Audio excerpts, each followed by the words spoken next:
Salute, salute, salute, everybody. I see you in the chat. How are you, panel? How is everybody? Here we are. Okay, season 2 of Cat Williams versus everybody. Okay. The internet is divided. It is, though. It is. I had to check some people earlier today. Me too. Some people are so delusional. We jumping right in. Like I said, we're Hmm. gonna start the show. We're gonna jump right into the shows. Okay, let's talk about it. Cat Williams versus everybody. The aftermath. And some comedians have responded, which everyone was waiting for, bated breath, right? It's like, hey, Cat Williams, he drew first blood, and we were waiting. For the response. The funny thing is that a lot of things happen behind the scenes with these guys that we're not privy to.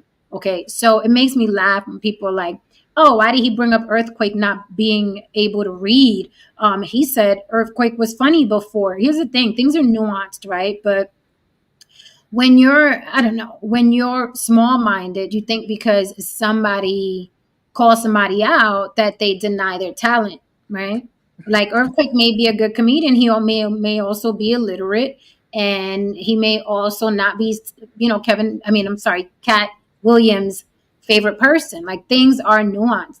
So it just makes me laugh how people they speak online with such conviction, like they know these guys. Like Earthquake ain't never did nothing to him. How the fuck do you know what Earthquake has ever done to anybody? And this is why, again, I say, this is why Hollywood, whatever you want to call it, the powers that be, the gatekeepers, this is why they get away with shit for years and years, decades on decades, because fandom, because of fanaticism, because you look at somebody on TV and think they can't possibly be a criminal. They can't possibly be a sexual deviant. He made me laugh. He was Dr. Huxtable. There's no way Dr. Huxtable drugged a woman. He was Dr. Huxtable. And it's really sad and damn near retarded for you Hmm. not to know somebody personally, for you have never to met them, broke bread with them, shared children with them, shared life with them, and assume that they're this great human being because they made you chuckle for a couple seasons. I'm gonna pass the mic there as I gather some of the responses of these comedians. What do you guys think now? The aftermath, Cat Williams versus everybody. The dust has settled somewhat. What do you guys think now, Lily? Well, I had someone on Facebook, right, do a dissertation as if he knows these people, number one, and as if he knows how the industry works. And I noticed something for people, especially like people who aren't in the industry, they definitely, some of them really would go over their head some of the stuff that he was saying. Because some of the stuff that he was saying were like for artists, like not someone who's just in the industry.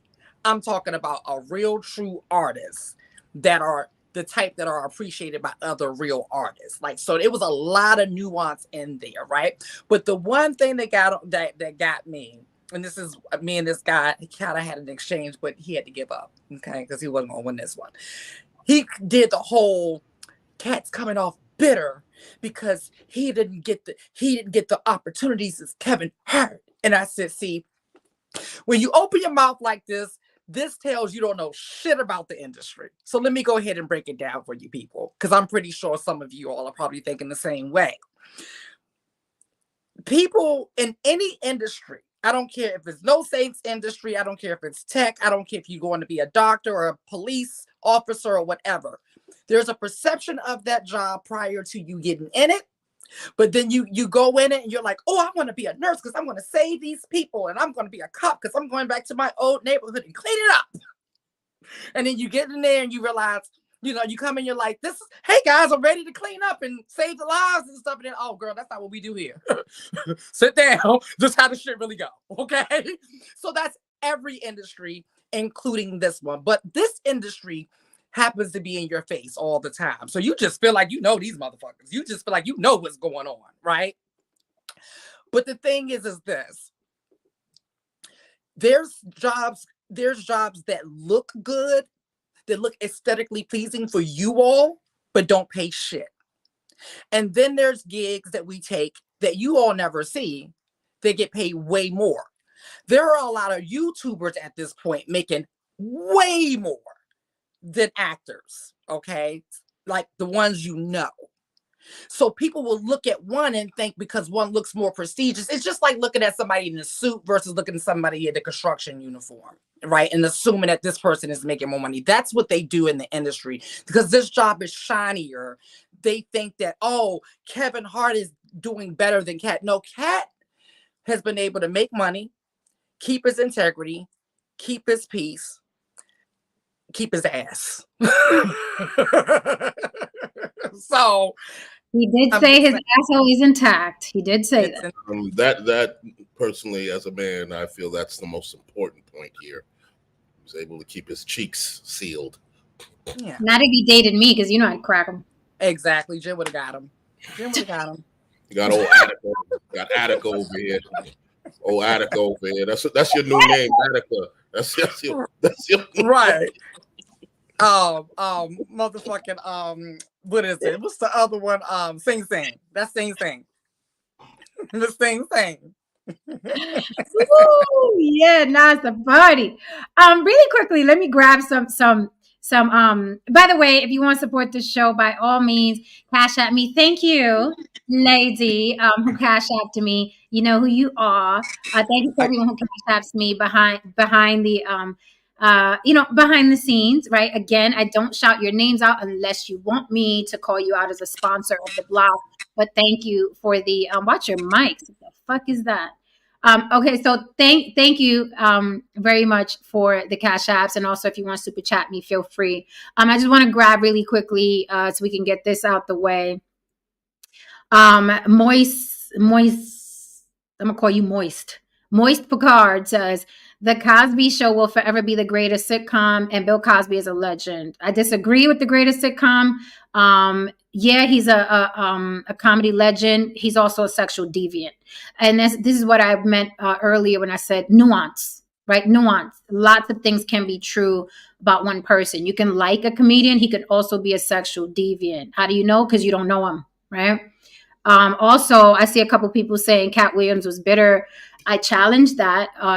Was George Carlin bitter? Is Ricky Gervais bitter when he called out all the actors at the Academy Awards? Was Paul Mooney bitter? The problem with a lot of you guys is that you're not used to the truth. That doesn't tickle your ears. You don't like when other people are called out, and you don't like when people you feel are powerful and prestigious get called out because it fucks up your mirage of, you know what I mean, of the rich and the powerful. He's like, no, these people have to be amazing, right? They have to be amazing. So when other people that know them personally call them out, you don't know what to do with that information. It fucks up your order. What were you going to say? Come on. you know what, Jen? I hear what you're saying, but you know what? Fuck all that. What happens when you get fucked over?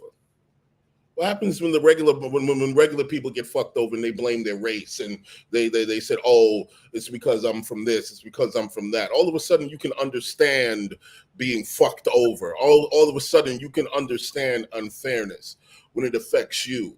Okay, unfairness isn't just for quote unquote regular people, okay, or the feelings of that.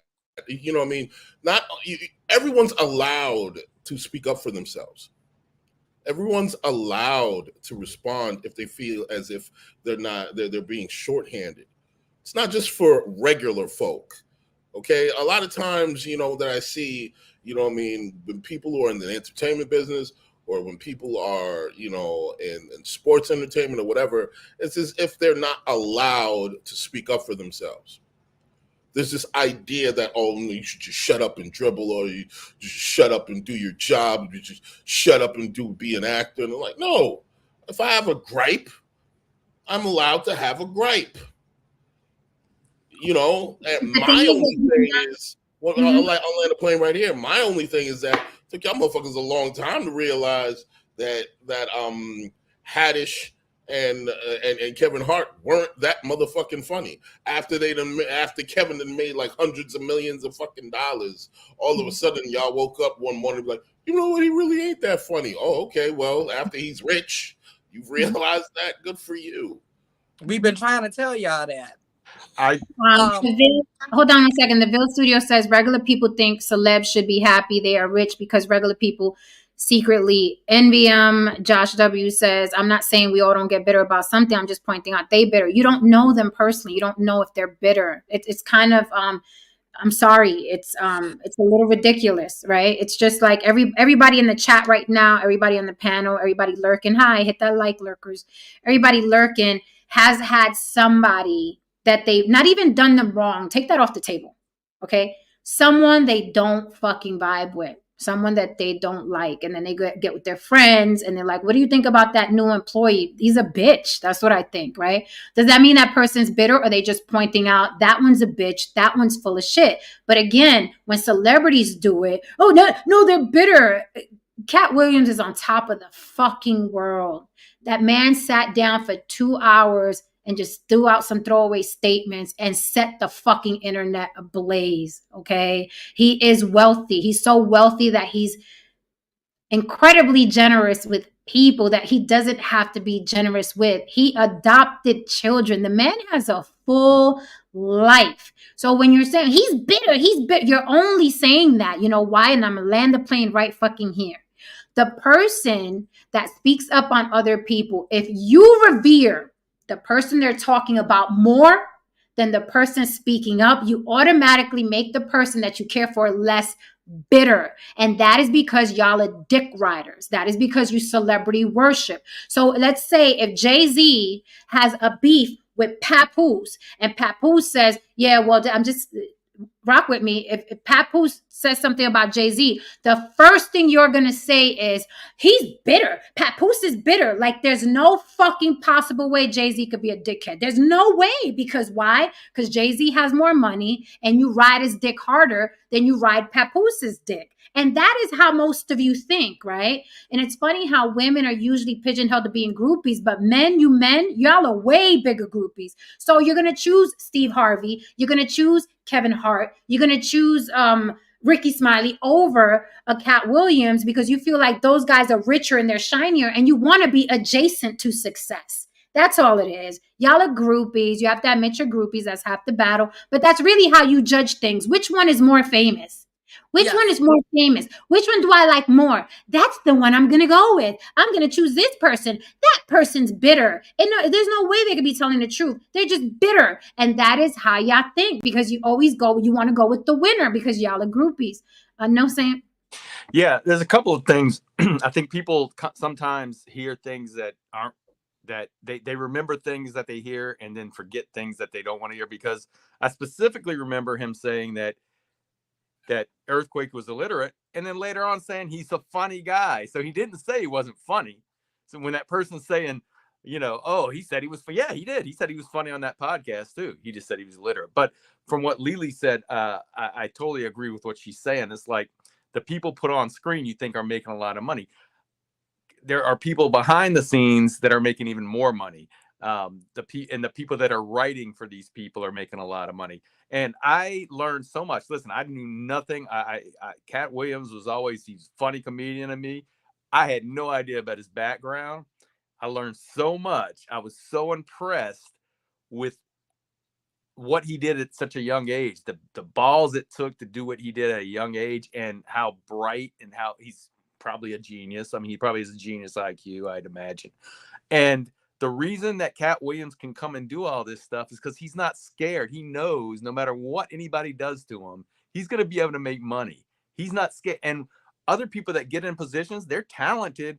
They're not as talented as he is. And they know if they go the wrong way that they can be just like Yeezy or whatever. They can lose their billions just as fast as they got their billions. Cat Williams doesn't have that fear because he knows, if I can't make it here, don't worry, I'll figure it out somewhere else. I was totally blown away. I couldn't take my eyes off that interview. It was amazing. And I believe the things he's saying, because when you have nothing, listen, Howard Stern, Cat Williams, you can say Star, the people that are willing to not hold back, and they usually are more truth telling. The Block. They're truth tellers, right? The people that are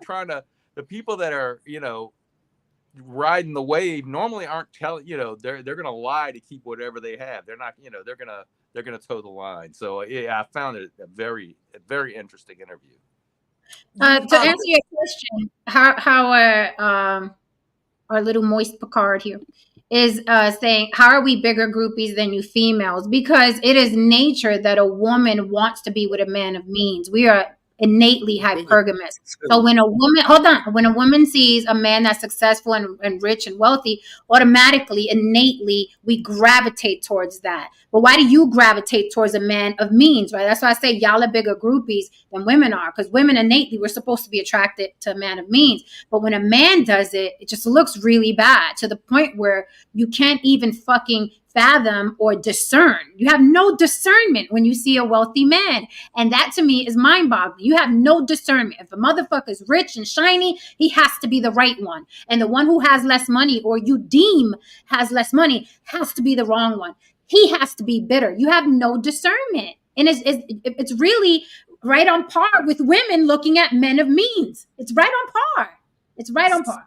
So you took the word out of my mouth. I was going to say, y'all motherfuckers been sheltered in place a little bit too long, to the point where your fucking like social cues are like retarded or something. Because they do the same thing with Jen. Like Jen can say something as matter of fact, and they'll say she's angry or whatever. And I'm like, you all just don't understand. Like the way I heard it, he was saying that shit just as matter of fact as I'm saying, oh, she's wearing a blue shirt, he has a green shirt on, and she has a red shirt on. It was that much feeling. It was like, I'm telling a story about my experience. This is what happened. He was there, she was there. It was just that simple to me. But people are like, ooh, oh, and it's like, what is there to ooh and oh about? Like, it's just, I'm telling the story. So we over here act like motherfuckers don't be big broing. Yeah, I don't all be day. big broing some of these dudes with money, big broing these athletes, big broing, you know what I mean? Even big broing maybe a dude around your way with a better job than you. You're gonna really behave as if you're not you don't, so many of you don't do that. Mm-hmm. It's just there's just a cognitive dissonance in when you're having these kinds of conversations. It's so mind-boggling. That's why you can never get to the meat of a conversation, because everybody is just fighting to the goddamn death for their fucking perceptions and their bias. They'll literally kill and die for it. You know what I mean? No matter how ridiculous the shit actually sounds. Like, for instance, James Oko comes in here. Are we going to sit here and basically, you know what I mean, behave like this man doesn't have substance abuse problems? What the fuck does that have anything to do with the guy fucking said? Let's just put that on. But even further, where is your proof that someone has substance? I was going to ask him, did he ever smoke crack with him? Because the internet police don't know. The internet police has pulled up the proof about said. The internet police has pulled up the proof about, right. You know what I mean, Steve Harvey. Do you motherfuckers got a toxicology report? Do you motherfuckers know a crackhead who hung out with Cat Williams that can give you, you know, photographic evidence that this nigga was smoking crack? You have none of these things. Okay? Pay attention to what's and the way, that's the thing, they don't pay attention to what's being said, right, in its entirety. Like No Saint said, they pick out the statement. It's like, oh, I'm a suck on this because I like this. Forget that was said. Forget the context. Forget all of it, right? And like Lily said, that's been done to me as well. I'll say a whole fucking sentence, and some dumb motherfucker online is going to be like, I'm going to hold on to this and make this the narrative. And we all know how it goes. But to sit up here and say, are we going to act like this dude doesn't have major problems with substance abuse? Where is your proof? That's all I'm asking. Like, where is your proof? But this is what happens. You make up these scenarios in your head. You give these people these scripts, these lives that don't even fucking exist. That's why a lot of these celebrities, they say that they laugh when they go online and Google their net worth. I've heard a couple say, I wish I was worth that much. And then we hear Cat Williams say, the net worth they said I had was in my pocket that night. Like, you know, so it's like they paint these scenarios, and because you believe everything you see and everything you read, it must be true. Somebody said it. There is no proof that this doesn't just go for Cat Williams. This is for anybody that you're saying is a substance abuser. Unless you have proof, unless you saw them do it, it is egregious to accuse somebody of that. Unless you saw it. Now, we've seen Cat drunk. We've heard him say, I smoke more weed than Snoop, and I smoke a lot of cigarettes. I've never done no heroin. I've never done no cocaine. I've seen the shit that it does to people. It destroys lives. It was enough for me to see that it destroys lives, and I never touched it. Why can we not believe him? Why can we not believe him? Why? Because you need those scenarios in your head so you can feel better than people. And you know, I tell you, I know how people are because I say they do it to us trans people or LGBT people all the fucking time. Like they like I can't. They won't say I just don't like you and I don't need no fucking proof to not like you. They can't do that. So they'll just be like, oh, yeah, that's it right there. That's the reason why I don't like him. I'm like, that's just some lady in Iowa who stole out of a fucking Kroger. Like that's like that has nothing to do with anything. But okay. And what I thought was fun. I just want to get a little point out real quick. Look, I can sit here and say this as a person who has been in the entertainment world since I was a fucking kid, and you know what I mean, to the ladies too who are also in the entertainment world. We experience the human condition and human nature at a very accelerated speed. Let me explain. You could literally have nobody calling you on Monday. Nobody. You're like, your name is shit in the business. People treating you like shit. Then all of a sudden, something that you did maybe a month ago pops. It's the most wanted thing, and then all of a sudden, your fucking phone's ringing off the hook. Your mom is calling you. Your dad's calling you. Every fucking person is calling you. You're being showered with love. Okay. And then when you experience all these things and you see all these things at such an accelerated speed, you start understanding human nature and you start understanding just how full of shit people are. See, you guys, you experience human nature at a very slow speed. You experience it in real time most of the time. You don't really know how fucked up people are until something really fucking bad happens in your life. Until you're like really up. You know what I mean? AKA the lottery. You know what I mean? You guys, now imagine being in a world where the lottery is like, basically it can happen every day for you, depending on the situation. You had your mentality and your perception of people will be absolutely skewed to a point. Or one can say you could actually have more of an understanding of human nature when you see so many extremes go back and forth, in such a small degree of time. So for you guys, this shit is different. Yeah, I was thinking the same thing. I often wonder, like, why is it that me and certain other people can see things extremely clear, and for other people's it's scrambled. And then I realize it's based off of experience, right? And things that we've seen. So you really put that into perspective because I entered this industry 20 years ago via a management company. So I entered behind the scenes. So I've done behind the scenes, I've done in front of the scenes, I've done the service part, the hair, makeup. I've done a lot of stuff in this industry. And one of the biggest lessons that I learned, it was what Haran just said. It wasn't just an industry lesson, it was a life lesson, right? We managed 10 artists, right? And whenever they will put a project out and it hit, they were the best thing since sliced bread. Everyone knew their name. You didn't have to call to get them booked. People were calling you to book them. You was able to negotiate prices, all of that stuff. The moment the project dies down, and this is for every single artist out there, okay? The moment the project dies down, motherfuckers don't know you no more. They never met you. They could barely, like that's all. I mean, they literally, they will change as if they never had. I mean, I'm talking about these are people that probably spent the night in your home. You all's probably like shared, whatever, what I'm saying? Like spent moments that you felt were intimate. And then you're no longer popping no more. They don't know you. Then you come out with another project. The same motherfuckers who gave you their ass to kiss will shamelessly come back and start calling as if nothing happened. And that's when, like Haran said, that's when I realized how full of shit people really are. People are full of shit, so it's easy to see through them. And there's something else you got to think about too, is that Cat is sharper.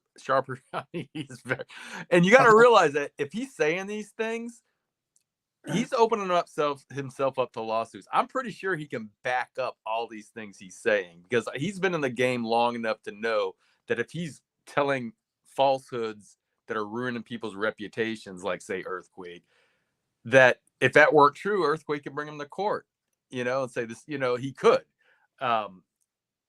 and then you could say, well, go ahead and can you read these 2 lines? I mean, you know what I'm saying? I don't think he's lying. I think he said way too many things about, I think, and as far as what you're saying, as far as what goes on, I don't have, I'm not in the industry, but it just seems to me that, that the people that, and I said it last time, the people that know that they're talented and know they have the talent are able to keep their integrity. Like when he's talking about, I'm not going to do that. Why did he say, I'm not going to do that script if you have this in it? Because he knows that he's going to get another script someplace else, where other people may say, this is my break. If I don't do this, I may never get another chance. Well, he doesn't have that. He doesn't have it. He knows he's going to make it. He knows he's talented. If he doesn't make it on screen, he'll make it writing. If he doesn't make it that, he can go tour around and make people laugh because he's top 1% in his industry, I think. After what I've seen, I think so. And another thing too, a lot of these people's responses let me know who they would be if they was in the industry. They let me know that they'd be the one to give up the ass to get a role.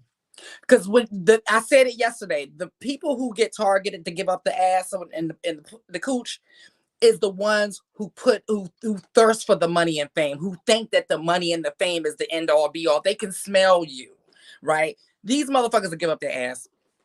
Trust me on that. Let me I'm gonna share the screen real quick because I want to show you guys something. I want to show you how the population works when it comes to celebrities, when it comes to narratives they want to paint, when it comes to points that they're trying to prove because they want to seem important, like they know more than anybody else, so they know these celebrities. I'm gonna share the screen. I'm gonna show you something, and I'm gonna pull up somebody's comment because I like proving how dense people are and how they run with narratives, and they just say things out loud and hope that it sticks and it's the truth, and they try to sound informed, right? James. What happened? I'm like, go James. James real sassy and spicy. He's real sassy in this motherfucking comments right now. Like, I'm like, he that has neck no is failures, rolling. James. He has no failures. Don't equate his situation to black people. You niggas don't do shit and complain. Cat is out here making millions and just blowing the whistle. 2 different things, my nigga. 2 different things. He said, "You niggas don't do shit and complain." Right. So listen, I want you to listen to what Whitney says here. Okay, I'm just gonna play literally a couple seconds. I'm glad you pulled it up. I was thinking about that. Thank you. Okay, this is Diane Sawyer asking Whitney if she does drugs. Okay, now remember, James Oko is he wants to die on the hill that Cat Williams is a drug addict, right? James Oko in the audience here wants to die on that hill. Cat Williams is a substance abuser. He doesn't fucking know Cat Williams, doesn't probably know any fucking celebrities, probably couldn't even get in the same room. But I want to show you, because Exhibit A always shows up. I want to show you. This is his statement. Whitney claimed to never use drugs all the way up until her overdose. Now, here's what happens, right, with the public. It's past the potato. It's cattle. Human beings are cattle. They're a virus, right? They're fucking cattle, and they follow each other. Is that what she did? Is that what she did? So this guy will make this statement, and millions of people that are even dumber than him will run with that. I saw on YouTube that Whitney never admitted to using drugs. I saw that on YouTube. Where you saw it? Some guy in a suit said it. And then that person tells somebody else, and then that person tells somebody else, and then that person tells somebody else. And then they run with a narrative that Whitney never admitted to using drugs. So when someone can be this loud and this wrong, you must understand this is why you don't listen to people and do your own fucking research, because these motherfuckers like being loud and wrong. Not just loud, but loud and wrong. So here, let's play the video of Whitney, okay, denying that she's ever used any type of drugs up until her overdose, according to the desk of James Oko. Okay, and there are a lot of James Okos out there. There's a lot of them. Okay, so let's play this video. And I'm going to leave James Oko comment up there. As you can see, Whitney claimed to never use drugs all the way up until her overdose. I'm going to leave it right in front of what Whitney's about to say. Y'all ready? Is it alcohol? Is it marijuana? Is it cocaine? Is it pills? It has been at times. All? At times. If you had to name the devil for you, the biggest devil among them? That would be me.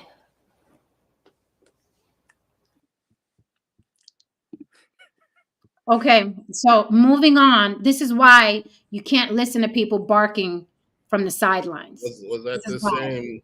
Was that the Uh-huh. same interview? Yes, that crack is black. Yes, Yes. crack is Was exactly. it? What she Yeah. said? That Because is she class. needs That money. is, She needs too much money to smoke crack. I was Crack about to say, Listen. Jen, I don't remember no. Remember I was saying I couldn't remember lines earlier, Jen? But I know every line to that fucking interview. That interview was Oh my classic. I God. remember sitting down, looking at that, and just like wanting to like We turn all- this off. We all did. Like when she said that shit, I spit my fucking drink out. I was like, no, she did not just say that shit. She was like, no. I'm making too much money to smoke crack.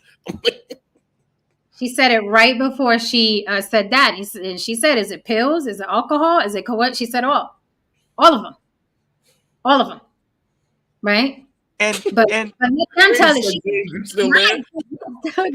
I mean, this is why you can't listen to people. They assume they know celebrities because they see them on TV. This is why you can't. It's background noise. You got to keep it pushing. These So I groupies these days for each other and celebrities, actually. This is another great point. W.W. Gaddy, 1978 says, I think they accuse people of being on drugs is because it would take that much alcohol for them to say how they really feel. This is another thing, is what I said earlier when we started the stream. Y'all are not used to hearing people shoot from the hip. Y'all are not used to it. So when someone is saying with their chest, that dude's an asshole, that dude's a thief, that dude is X, Y, and Z, that dude can't read, that motherfucker lied about a script. You're not used to it. You're not, because you're like, oh my God, I couldn't do that. So it's foreign to you. It's foreign to you. Not just that, Jen. I think people like, and I think you're a good example of this as well. Writers, people who are arts, have arts, and people like comedians like Cat Williams, is they're a recorder. They're constantly monitoring what people are saying because they're constantly trying to get material as well. And they have and the good ones have a real good memory and they capture everything. Most people don't. I'm telling you, you could tell me something 5 minutes ago, and if I repeat it back, I'm probably gonna miss a word. If I don't say it when I'm thinking it, something that happened, and most people are like that, but artists are and comedians are different. And some people do have that kind of a detailed memory to be able to tell you everything back verbatim. But that's why these people, some of the people in the chat, or some of the people that are criticizing, don't understand that. They just don't. They don't understand. And hence the reason why they say, well, he said so-and-so was funny, but they couldn't remember that he said, or illiterate, but they couldn't remember to say he was funny because people don't, they hear things and then they forget things, Like Eddie Murphy has that kind of memory. As a matter of fact, he said that the first time, Dave said the first time when he brought the Charlie Murphy and Rick James skit over to him, he said Eddie was dying, but he said the couch wasn't white. he said the couch wasn't white. And I was like, damn, you know what I mean? You know how you have to have that kind of memory in order to actually know this shit? Google Cat Williams arrested for drug possession. So, okay, I'll Google it. So, is that before we was legal? So, yeah, he did speak about that too. Did you catch what he did, Jen? Like, he did what we do for Sisterhood Sips, right? And I'm gonna, because I caught how he did that shit. Mm-hmm. He gave something for both audiences. He gave something for the idiots. The people who are like, oh, I like beef. Did you hear what he said about such and such? He gave them that, right? But he gave us intellectuals even more, which went over their head. All they can focus on is, did you hear what he said about, and he knew. He's brilliant. He knew that the clips were for the dummies because the dummies are going to be the ones who spread it. You know what I'm saying? Because if you can't release intellectual clips in these days, it's just not going to work. People have been successfully dumbed down by these machines. So he knew exactly how to do that. That's why they're at 9 million views overnight. Okay, I'm gonna just read this TMZ article since James wanted us to look this up. Is that the article what Cat Williams said himself on that interview? He's been arrested several times for marijuana, his own stash that he has a medical prescription. And I'm gonna read this shit. Okay, go ahead. Go ahead. Cat Williams is once again locked up after cops found weed and firearms while serving a search warrant at his house.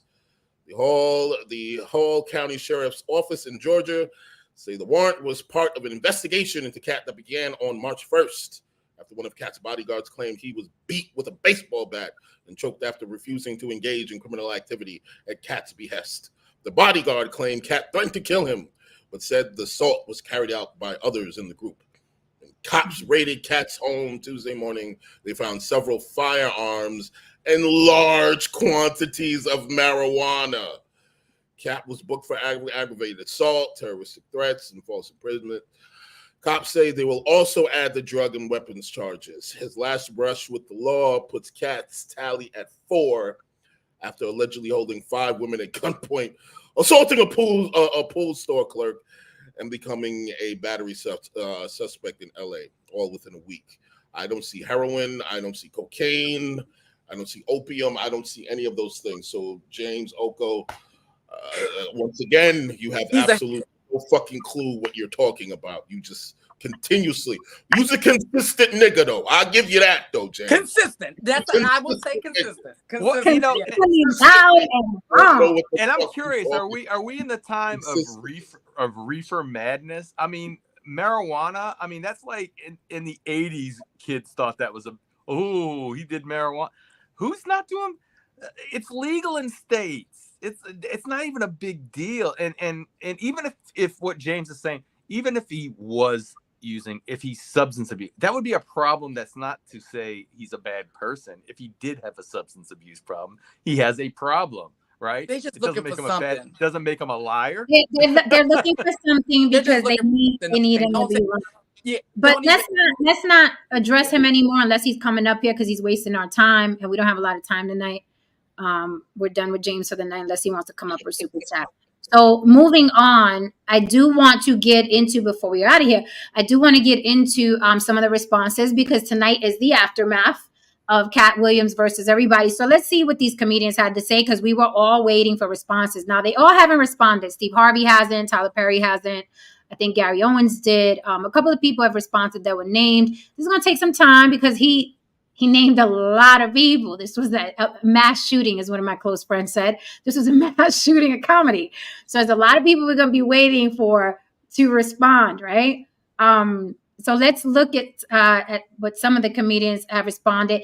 Some of these responses I already expected because we know kind of like the public personalities of these men and how they're going to play it. We know Ricky Smiley's going to play the violin. We know Kevin Hart's going to be obnoxious, right? We kind of know what the public persona and response is going to be. But let's look at these things verbatim. That way we're not misquoting anyone. And I kind of figured Tyler wouldn't address it. If I was a billionaire, I wouldn't talk to your asses either. Yeah. For what? Like, okay. You said I was gay. Okay. Right. And he didn't even say it in a negative way. He was just like, he's gay. It's just gay. Exactly. All right. So let's look at what Kevin Hart said. This is what Kevin said. Kevin went the usual lazy route. He said, gotta get that anger out your champ. It's honestly sad. In the meantime, please enjoy my movie trailer to my next film, Lift, which will be dropping on Netflix in 8 days. There is a moment in the trailer where Google McGrath, whatever, says, they really love you. I know she's talking about you, Kat. Mark your calendars, world. This one is special. I knew that Kevin was going to use this as a means to promote, which is smart, right? Mm-hmm. Smart. No dummy. Kevin is no dummy. Dress until they offered him the dress, and then he put it on. And what did he say after he wore it? I made my own decision. Duh. But you didn't make it before they brought it up, did you? It's okay.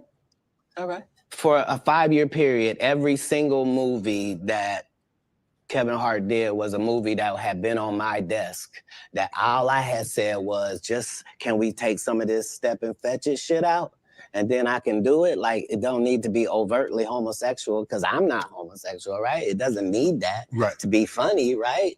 And me saying that and them going, oh yeah, no problem. And then going to give it to this other guy and having him do it just like it was. And acting like I'm a bad person because I keep standing on my standard. But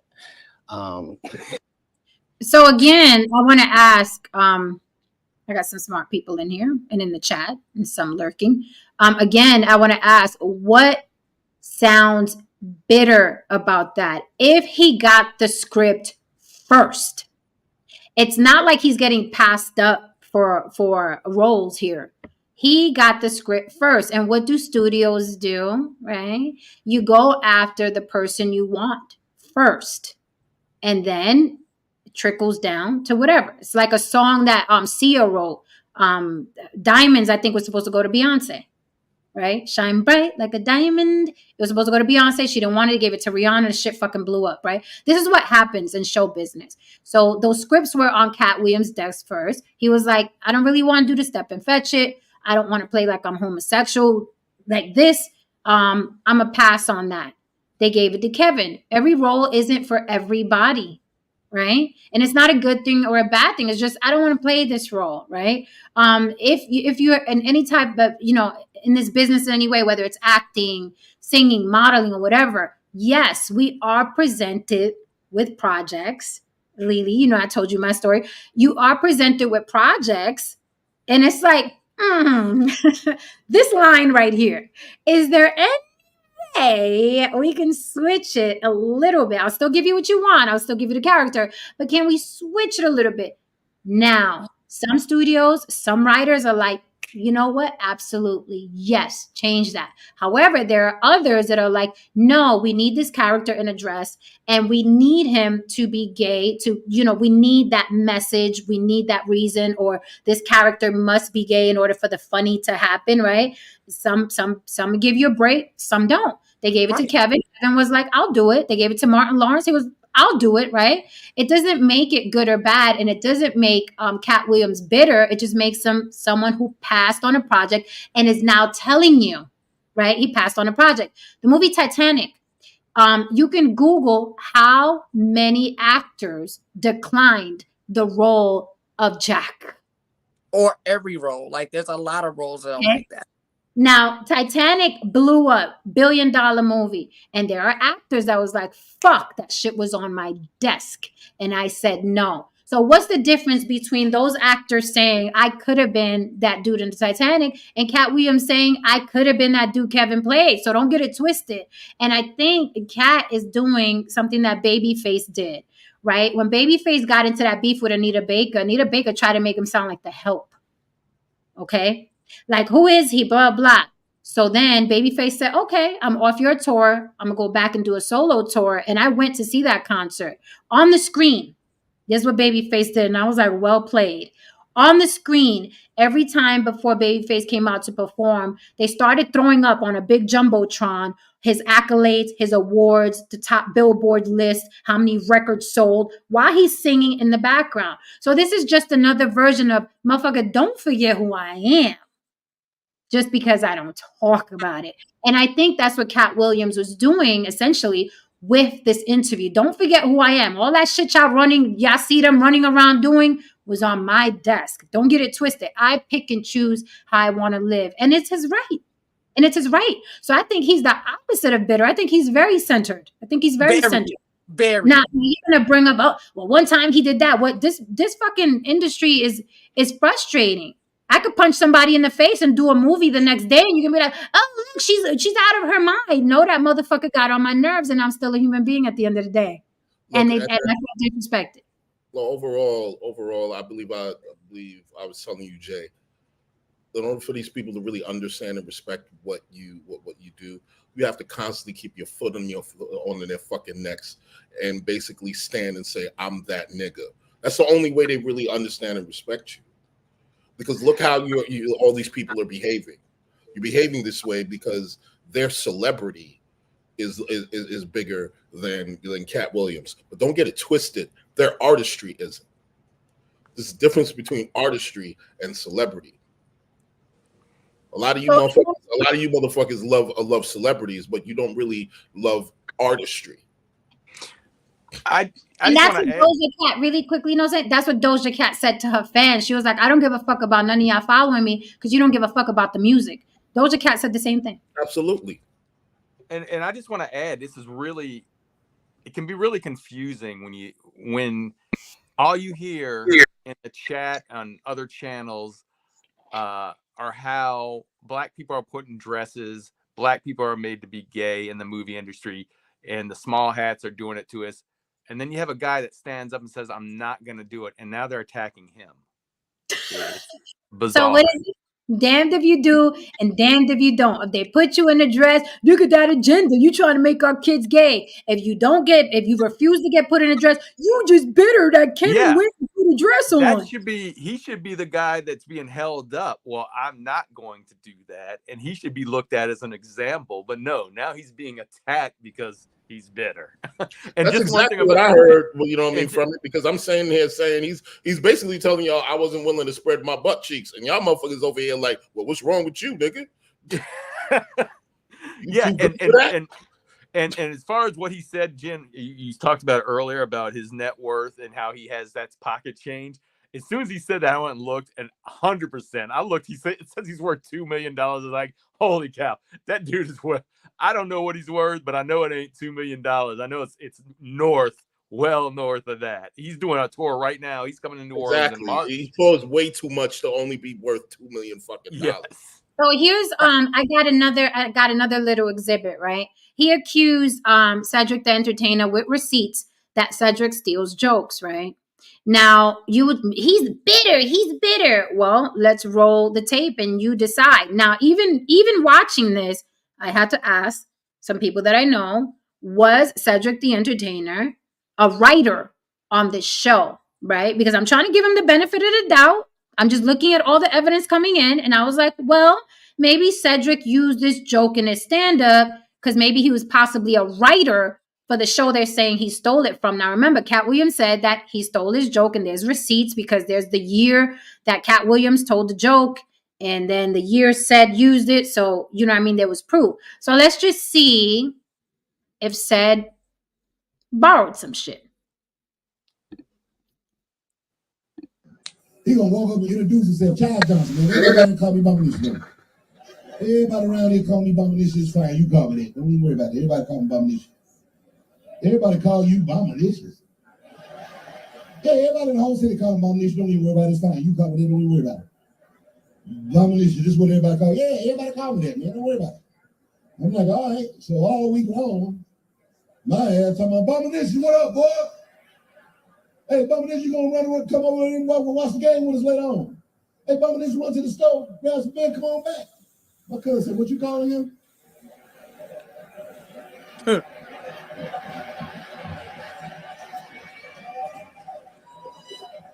Bombanish? He said, everybody call him Bombanish. He says, all right for me to call him that. Like, no, man, his name's CJ. He's saying you can call me by my initials. That's what he said. The only way that I can answer that question is by telling the Bombanish story. It's a true story. See, there was this white family lived in Mississippi, and they had this man who worked for them occasionally named Bombanish. Now, he did various small jobs for them on and off for about a week. One night, he had just finished bartending a party, and the lady of the house realized that she didn't have any money. So she said to him, Bombanish, I want to write you a check, but I don't know how to spell Bombanish. And he said, well, I've been meaning to talk to you about that. See, when I came to work for you, I told you my name, and then I said, but you can call me by my initials.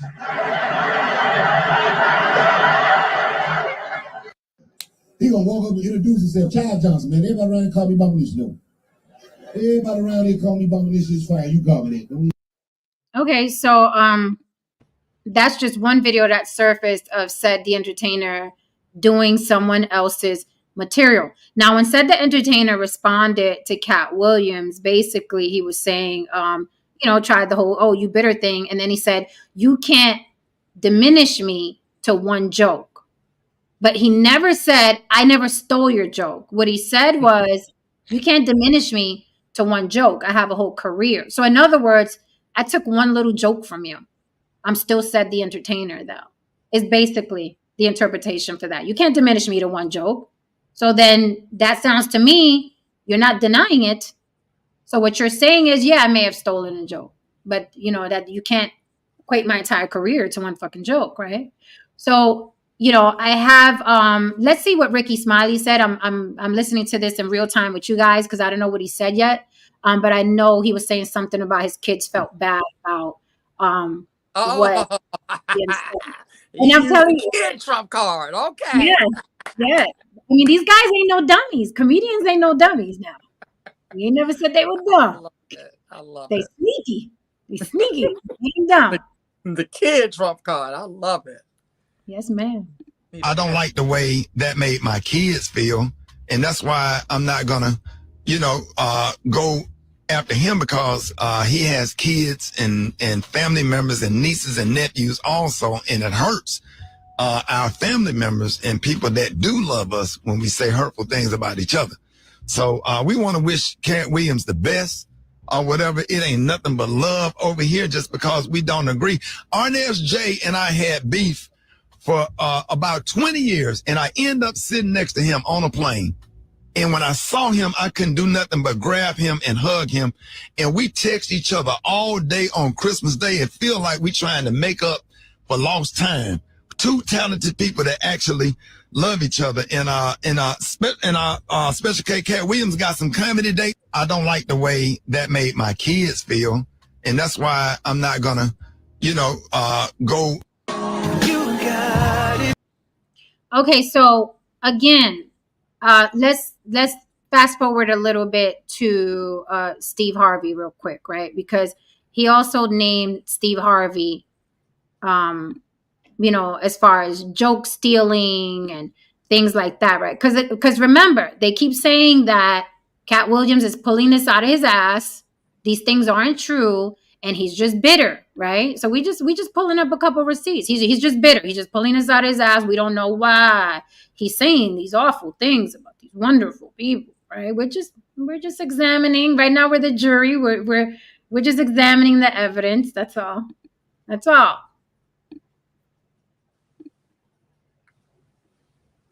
His lace front. Ain't nothing with me. Well, Steve stole my material on his show, so I had a beef on that. On what show? When he was on his the book talk show he had, and he did all my Halloween material one Halloween. I'm watching somebody called me and said, "Man, homeboy doing your material." So he did my whole Halloween run, and I know he didn't think of it. And this is true stuff that really happened to me. And so my thing is, you didn't have to do that, homeboy. Right. So you made enough money. Wow. You made enough money. You did enough. What? Why are you on my material? Right. What's that about? And then people want to jump up. Oh, he didn't know. He didn't steal your. So yes, he did. Yeah. And so that there's no need to. No one else has did that. So this was on his talk show. Which talk was his TV talk show? His TV talk show. Okay, this was the one he had on NBC just recently. Whatever. Yeah. The one that. So tell me about. Never said thank you. So what's that? Damn. Who took his show from him? Kelly Clarkson. How can Kelly Clarkson take your show, homie? Hey, brother. Yeah. So, again, I think at the end of the day, this is about accountability. And you guys know that word. Kevin Samuels made you fall in love with that word. Remember that word, accountability? You guys remember, right? So at the end of the day, that's what this is, right? I love what Haran said earlier in our behind the scenes meeting. Basically, Cat Williams went and shook the table of the cool kids, right? And that's all this is. That's what's going on here. The little outcast, the one that talks too much, the one nobody went up and shook the cool kids table. And it feels uncomfortable because the cool kids are used to being the cool kids, right? And doing no wrong. And at the end of the day, that is all this is. I am glad it happened. There is a change of the guard happening. Cat Williams even used the word I've been using here for the past year, the year of reckoning. This is the year of reckoning. People that got away with shit for decades will not be able to do it any longer. This will even the playing fields for a lot of people. And just for the record, Mr. Bitter, the one you're calling Bitter, to date put on 26 women. 26 women with tangible evidence, took them on tour, gave them jobs, has adopted children, okay? Adopted children that he didn't have to adopt, okay? So before you fix your chicken wing holes, to call somebody bitter, do a little bit of research and stop sucking the biggest dick in the room just because you want to be adjacent to success. Assholes. But Meanwhile, you motherfuckers still trying to figure out if you're gonna spend $10 on a coffee date because Andrew Tate told you this is how it should go. But I will say this one thing: there's been talk of the death of Hollywood and the death of whatever. See, the reason why you motherfuckers feel this way right now is because deep down in your heart of hearts, you know there's really not that much talent going around these days. That's why it's so easy for you to dismiss this bullshit that you're looking at right now. You know, it's so easy for you to be nonchalant with it. Now, I will say this. You can feel however you want to feel, but at the end of the day, just as human beings, when it comes to artistry, I mean, I'm talking about real artists, those who bleed for their craft, those who spend hours and hours studying, those who are prolific, those who have suffered for it. When you see a bad motherfucker, you motherfuckers all gather around. Don't play stupid. Don't play dumb.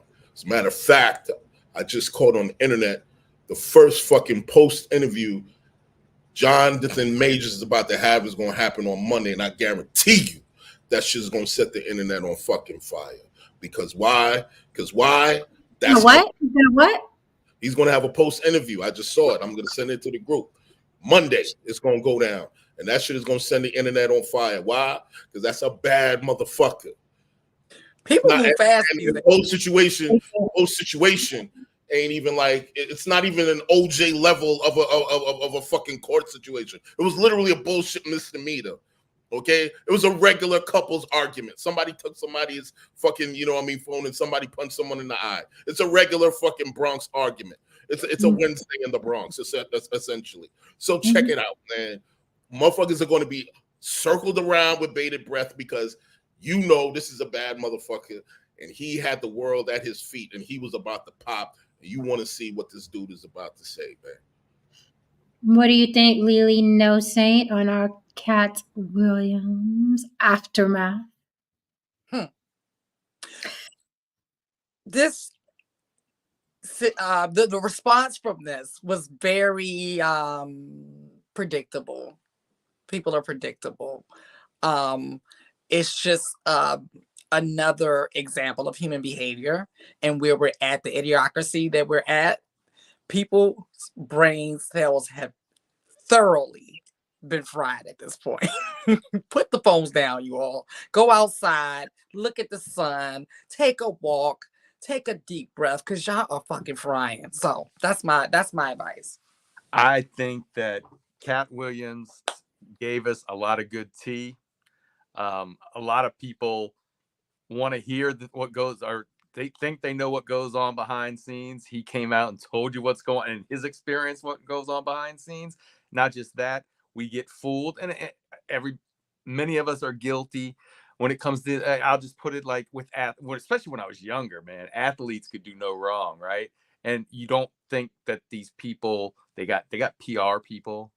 Especially back in the day before social media, when you couldn't see everything, they made people look really nice, really clean. And then you find out you hear behind the scenes that these people are really, not nice to the staff, or, I don't, you know what I'm saying? So people think they know these people. And so when Cat Williams comes out and tells you what real and puts a little mud in there and tells you, no, this is how it's going down, people don't tell me the truth, just tell me what I want to hear.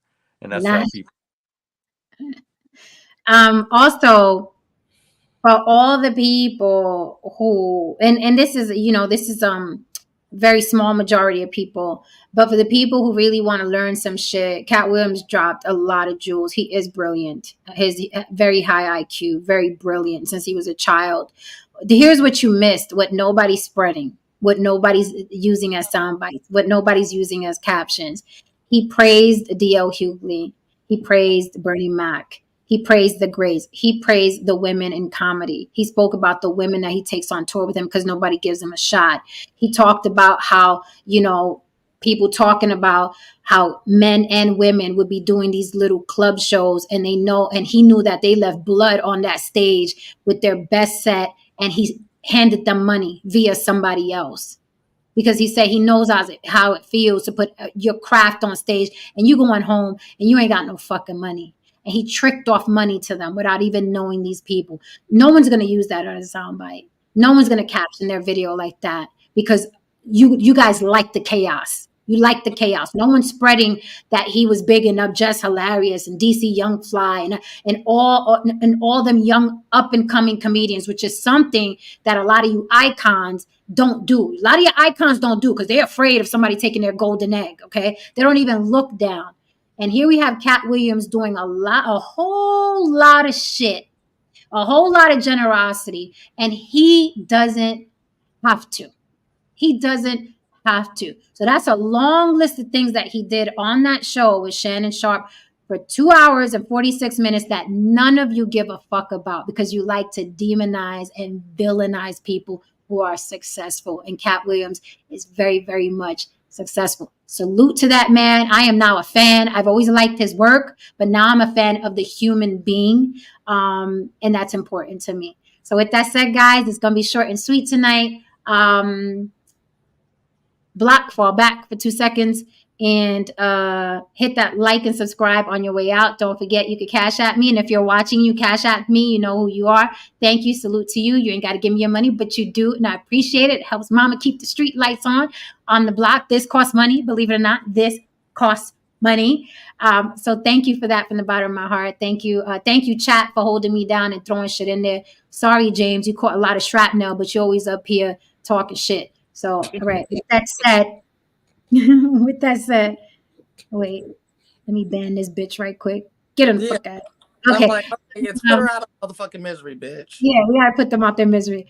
All right. Thank you, Bob Dole. Thank you very much. Cool as a fan. All right, guys, come back mañana. We haven't heard the end of this.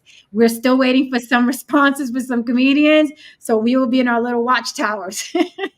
Right. We'll bring it to you tomorrow. Thank you so much for holding us down. I appreciate you much. We gotta go. Okay. Bye.